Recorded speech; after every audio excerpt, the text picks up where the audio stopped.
On today's episode of The Dawn Reed Show, Ask Dawn. I think one of the biggest things after you've gone through, and this is for anybody who has had an abortion, you have to go through a period of where you actually look at it, you recognize it, you have to learn to forgive.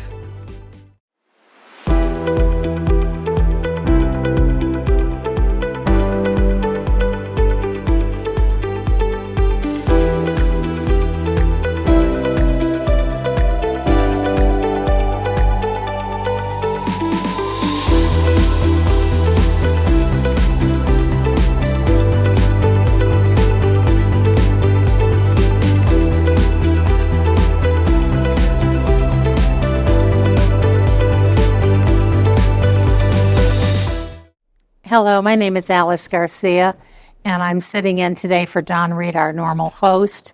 Dawn's given me the opportunity to share a little bit more with you about the issue of abortion, and I have invited Ann Orr as a guest today to come. Thank you, Ann, for coming, and we appreciate what you're going to share with us. But I got a little more educated since the last time we talked, and Ann was the person that led me to that education process. There are so many things that she could share with you about. I want to get the name right, Ann. Is it the American Policy Roundtable? Correct. And the American Policy Roundtable .org, you can look that up and take the American Policy out, put in aproundtable.org, and that will lead you to so much information concerning this issue. And I think most of us are not as educated as we should be about the issue. We just listen to everybody yelling and screaming, carrying signs, and saying it's all about women's rights. But it's all about God, and we all know that. God has ordained the birth of every child that's on this planet. He created those children, and He put them in the wombs of their mother for protection. And so we need to talk a little bit more openly about the problems that have been arising over the last 50 years. One of the things, Ann, that I found out that you educated me on was the fact that I had not known that they had that pill. I knew that there was an abortion pill for a person that had been raped, an after-rape pill, they always called it. But finding out that any girl today could just go and take 2 pills within a couple of week period of time, and they would abort their baby without a whole lot of clinical work, not going to a hospital, not having to go to the abortion clinics that I saw when I was a young woman and we were facing these issues. And so finding that out was a big surprise. How did you find out about this organization that you've taught me to listen to? Oh, the American Policy Roundtable. I have been listening to them for quite a few years. They talk about a lot of issues, anything that has to do with pretty much anything. It is a nonprofit organization. It is non-political. It's apolitical, so that it's an education organization. Truly, yes. Abortion is just one of the issues that they talk about. So you can go on to that website and they will send you newsletters. They have a radio program, and so it's very informative. I don't really have the information. I am just here because Alice asked me if I would come, since she was talking about the issue of abortion, and I have had an abortion. And so Alice wanted me to just talk about that. Yes. And actually not go into detail about it, but how you made the decision to go through with an abortion and approximately how old you were when you did that, and what were the ramifications afterwards to you? Okay. Like you, in your last interview that you were on with Dawn, you had mentioned you really didn't know anything about abortion. You didn't think about abortion prior to your situation. And that's where I was. I became pregnant through a rape situation. And if I need to go into that, I can No, do that. well, there's a whole lot said because- today about rape and a lot of, Right. but it's only 1% of the population that actually have to get an abortion due to rape. So you were one of that 1%. Yes, part of that 1%, but really statistically, they don't have any statistics on that particular topic because to come up with a percentage of women that have had abortions as a result of rape. But what they found out was most people don't want to talk about it. No. That's the problem, so that you really cannot come to a concrete percentage. It is small. I do know that. But to get an actual percentage, it's very, very difficult. I don't think you can. But it's mainly because abortion is secret. Yeah. Anyone who has had an abortion is not going to be talking about it. They don't want anybody to know about it. So if you call on the phone, you knock on the door, and you want to ask them questions about it, they're not going to. Were you one of those women that did not want to talk about it? I did or share it? I did not. It was a secret, total secret. How old were you when you were raped?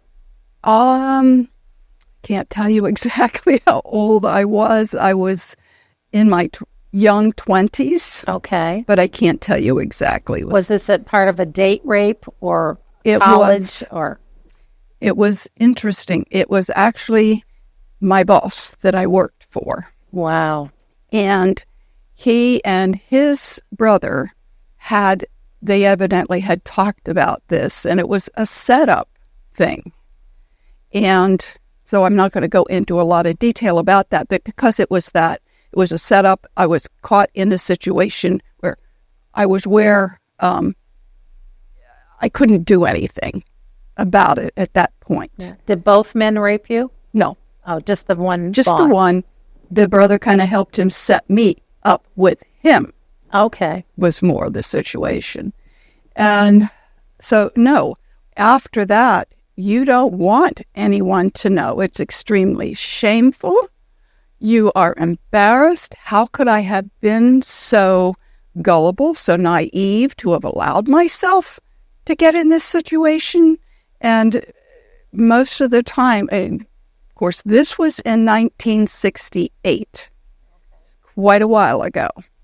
And now people talk about it a whole lot more. It's out in the open, but it wasn't then. Did you take the man to court, or did you turn him in? Nope. No. Completely hid the whole process. Completely. And it's only been within the last 10 years, if that, 7 maybe, but 10 or so-ish, that I have even talked to anyone about it, allowed it to come out. And that was just certain people, because it is not something you want anyone to know. Well, what about your mother and father? Did they know that you had been raped by your boss? Not at the time. And so that was all these years later? Yes. It was completely a secret. What I had done when I found out that I was pregnant, I was dating someone at that time, and he helped me. He's the one that got me the information of how, he set it all up for me of where I could go and get this abortion. And at that time, were you a Christian? Were you thinking about God, or what the effect spiritually it would have on you?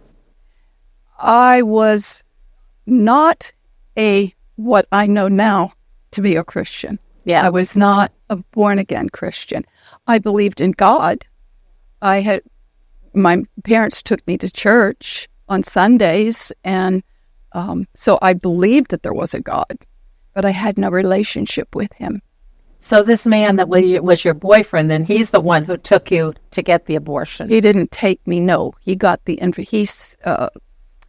information for me. So you had to go alone. I had to go alone. Yes. Wow. And another part with this is something there's a lot of part of this that I can't remember. I can remember because it was, I had to go to the Women's Hospital in Washington, D.C. I was living in New Jersey at the time, so I could drive from New Jersey to Washington, D.C. And he had gotten an appointment for me. And I thought it was with the doctor, but it wasn't a doctor. It was an actual pastor. And I had to go to this pastor, and he asked me why I wanted to get the abortion. I told him why. And he said, okay. He signed the papers and did what had to be done. Never counseled you or prayed with you or... Nothing like that. I know. Nothing like that. It's hard when you're with a pastor. You think that guy's got the answers to help you. Exactly, but no. He never mentioned anything about it. And after that, I drove to the hospital in Washington, D.C. And the last thing I remember is going to the front doors to go in. And I can't remember a lot after I was in there. You talked about the girls sitting in a room and, waiting for it and all of that. I don't remember any of that. Because it's such a time, I think, in a young girl's life that you're sitting there, and I believe that it does get blocked out. You have to block it out because it's so deeply personal that what you're doing. And I believe that that's very true. That's why you don't have that memory. Yeah. So when you came through this and you began to find the Lord, how did that take place? Well, I'll answer that in a minute. Okay, go ahead. Go back where you to want to where go. I was. Okay. Because then you asked about my parents knowing and all, because I had not talked to anyone. In order for me to go to Washington, D.C. and make this appointment, I told my parents that I was going for the weekend to spend with my girlfriend. So it would happen, and I would get it all over with, go home, and my parents, no one would be any of the wiser. But God didn't have it that way. He didn't have it work out quite that way. So what happened, the first thing that I remember after having the abortion, I do not remember that at all. Really? But I woke up in a room, would be like a recovery room, and you've got like 6 beds on this side of the room and 6 beds on this side of the room, and I was in one of the beds, and recovery at this point. And when something happened, just before they were getting ready to release me from the hospital, they came in and checked me out, and at that point, I started bleeding. Oh. And it was one of those where all of a sudden, all the nurses there rushed me out of that room and to an OR. What had happened was during the abortion, they had punctured my uterus. Oh, wow. So I was bleeding from my uterus. And I woke up in the operating room, and I had tubes going in blood going in this arm, and a doctor, he was waking me up, and he said, I have to get your permission for me to do a hysterectomy, because if I don't do a hysterectomy, you're going to bleed to death. And so wow, I said, Ann. I told him, yes, okay. And at that point, I could feel my ankle. They cut my ankle because the blood was coming out of me faster than it was going in both my arms, and they had to put it in through artery or vein or whatever in my ankle.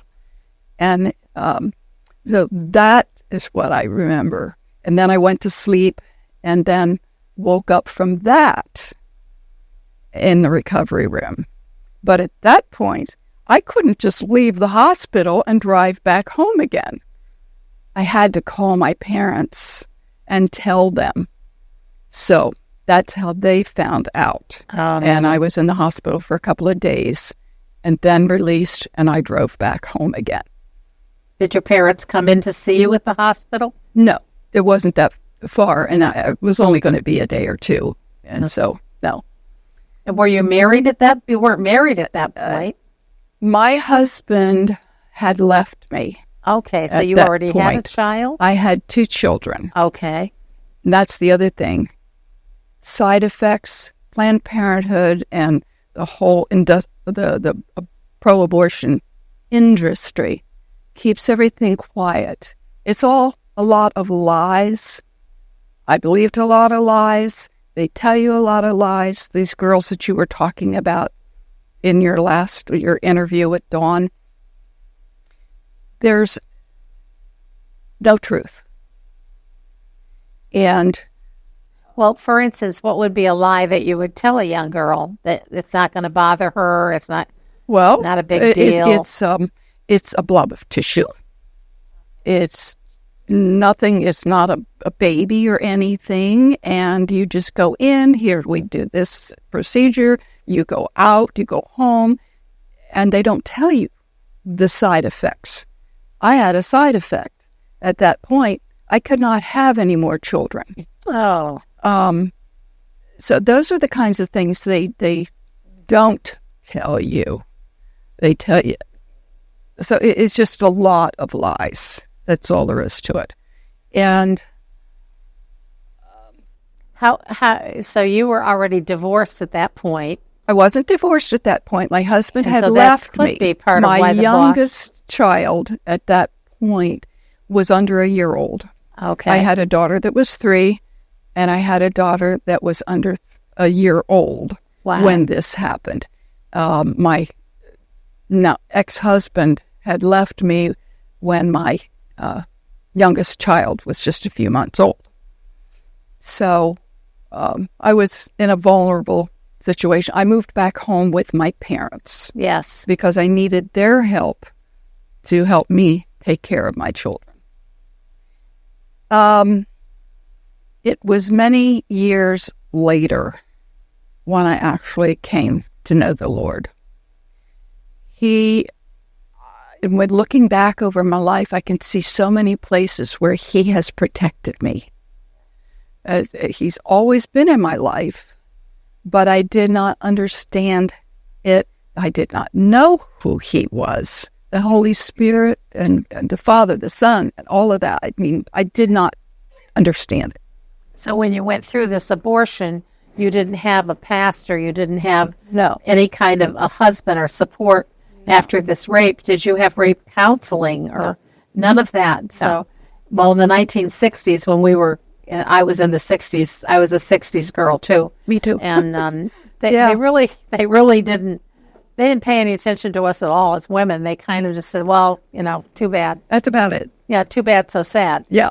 But you struggle with it mentally after. Oh, very, very emotionally. Very, yes. It affects you. A lot of girls in that kind of a situation will turn to alcohol, will turn to drugs, will turn to a promiscuous lifestyle because you have no self-worth. None anymore, especially after that. And it's only the Lord that has given me self-worth. That's where who I am comes from. Did you go back to the boss and just tell him? No, nope. Never darkened that door again, I'm sure. I still worked for him. You did? Mm-hmm. Yeah, I worked for him about 3 years. He knew there was just nothing not there. I mean, nobody knew he knew, but it was just not talked about. So he literally got away with it. Of course. And you kept working because you needed to with the 2 children. Exactly. I needed the job. It just got washed under the bridge. Yes, so exactly. Now you've moved ahead. And how did you mentally handle all of that emotion? You bury it. Mm-hmm. Yeah. You just bury it. Yeah, we have to get a lot of us from the 60s generation had to get a big shovel. I always say. True. And I think when people look at me and say, you were a motorcycle chick, I was a biker chick, and I loved it. I loved the lifestyle. I loved driving fast. Yeah. But you went back to work and acted like nothing happened, and Right. there he is in that office getting Right. away with rape. Right. He should have been in prison for life. Yeah. But yeah, Well, I he don't. may be in a prison for life, having known what he did. Well, I found won't get away with it. I was not the only one. Oh. I found out later. He was married. He had children, but he ran around. He cheated all the time. So, but that's another story. I don't Okay. really. I think one of the biggest things after you've gone through, and this is for anybody who has had an abortion, you have to go through a period of where you actually look at it, you recognize it, you have to learn to forgive. You forgive all the people that were involved. You have to, first of all, you have to get rid of the lies, your own lies that you told yourself. I wasn't thinking anything about abortion when I signed up for it. And when I came back after having the procedure and everything done, you just don't think about it. But there are lies that, this wasn't right. The lie that, I actually paid someone to kill my child. Yeah. You have to come to the realization of those kinds of things in yourself. And then you have a lot, you go through grief, you go through all kinds of things that any normal person would go through in any traumatic situation. Your husband dies, your child dies, you lose somebody. There's a process that we all go through because we're wired that way. But then I came to know the Lord later. And you have to, and I did not talk about the abortion then. It was years later that I started. So you just kind of went back to work, went back to your life, living with your parents, taking care of your children. And I was married again. And then you got married again. And did the man you married know that you had had an abortion? And you were honest with him, and then you moved on. We kind of just move on. Smoothly move on without thinking about it. But but do you think that it stays all the time all with the you? time. Okay. All the time. Yes. It's not something that just goes away. Little things will remind you. But you have to come to a point, and it's only through the Lord, only through Him, that you can get healing. And He took me through the healing. Part of the healing process is recognizing what you did, confessing it to Him, going through all those lies that you told yourself, and then forgiving other people. I had to forgive that man. I hold nothing against him. He was just, I don't hold anything against him. When I was going through that healing process, the person that I found the hardest to forgive was that pastor that I went to. That had that opportunity. And not a word. That was the hardest one for me. But yes, I've forgiven all of that. You have to. And then you can God heals your heart. And then you are able to use that for His purpose. The only reason that I'm saying any of this is that somehow God can use what happened to me to bless someone else, to give them a reason, hey, no, you don't want to do that, to think. Well, what would be the alternative for a girl today? Oh, there are so many organizations out there that can help women. Willow Women's Center in Hermitage, Bella Women's Center in Niles, I believe is where they are, Niles or Warren. There are women's centers all around this country that spread up, but they came into existence after Roe versus Wade. Yes. And to help the girls, to give them an alternative, someone to go to, talk about it. And that's what they do. They talk about it. They give you all your options. You only have 3 options. You carry the child, you release the child for adoption, or you abort the child. Those are your only 3 options. And there are consequences to all of them. There are things that you're going to have to deal with, which is part of life. Whatever we do, there's a consequence. Some good, some bad. So you have to think about those things. And these centers help women. They're out there, and we can go into that I think later. That, They're all one over. of the things that Don has shared is he probably wants to have the 3 of us sit together at one point and do a program to maybe talk about some of these places that are available and where people are willing to go just to get the information that they need. And I think that's my biggest issue with this whole abortion issue, is that all we ever hear is how bad you are if you don't get an abortion, but there are the good sides to it too. And so why don't we say a prayer now for those women that are maybe watching here. I'm praying from Scripture. And the prayer I'm going to use, I did it in my last show, is Psalm 139. And it is a prayer that I love and that I've learned.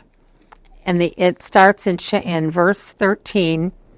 And it says, "For thou hast possessed my reins. Thou hast covered me in my mother's womb. I will praise thee, for I am fearfully and wonderfully made." And this baby is speaking this way to its mother and to God. "Marvelous are thy works, and that my soul knoweth right well. My substance was not hidden from thee when I was made in secret and curiously wrought in the lowest parts of the earth. Thine eyes did see my substance, yet being imperfect, and in thy book of all my members were written, which in continuance were fashioned, when as yet there was none of them." And so it's basically, this is the baby saying, I'm in here. I'm alive, and I want to live. And I want to live in God's presence. And so I would say that as we get finished now, that thank you, Don. And Ask Don is what we did, and we're grateful for that time. In Jesus' name, amen.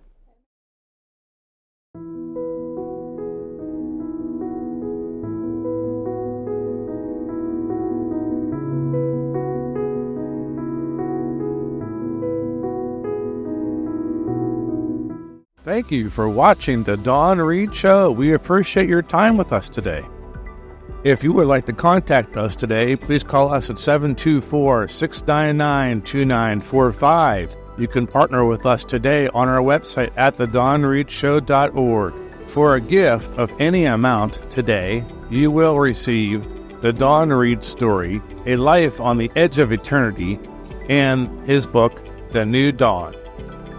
If you have a question to ask Dawn Reed, please visit our website at thedawnreedshow.org and click Ask Dawn. If you have any questions or would like to mail a donation to the ministry, please mail them to Dawn Reed Ministry, P.O. Box 1181, Hermitage, PA 16148. This program was produced by In His Hands Productions, LLC. You can reach us on the website at inhishandsproductions.org. Thank you for watching, and we'll see you next time.